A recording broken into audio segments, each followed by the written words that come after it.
Жөтел көптеген аурулардың белгісі болуы мүмкін, және оларды бір-бірінен ерекшелеп айыра білуіміз қажет.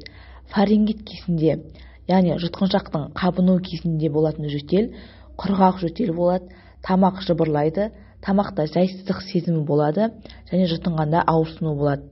Ал ларингит, яғни көмейдің қабынуы кезінде дауыс қарлығады, себебі көмей бізде дауыс шығаруға қатысады.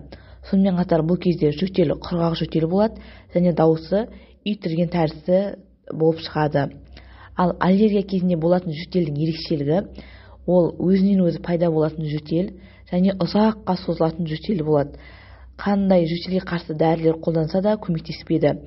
Температура болмайды және сонымен қатар аллергия кезінде көздің қызаруы, түшкіру сияқты қосымша белгілер болуы мүмкін. Ал жиі кездесетін салқын тиюден болатын өкпенің жедел респираторлық вирустық аурулар кезінде, яғни ОРВИ, грипп кезінде жөтел бастапқы 2-3 күнде құрғақ жөтел болады, кейін ол жөтел ылғалды жөтелге айналады. Және бұл кезде сонымен қатар мұрыннан тоқтамай суағу болады. Ал егер сізде жөтел тамақпен байланысты болса, яғни тамақ ішіп болғаннан кейін құрғақ жөтел, сонымен қатар қышқыл кекіру, құсу, жүрек айну, тамақтан соң дискомфорт сезінсеңіз, онда сізде асқазанның қышқылының өңешке кері өтуімен болатын гастроэзофагиалды рефлюкстік ауру болуы мүмкін. Осындай ауру кезінде 15-40% жағдайда жөтелмен көрінеді, және жөтел құрғақ жөтел болады.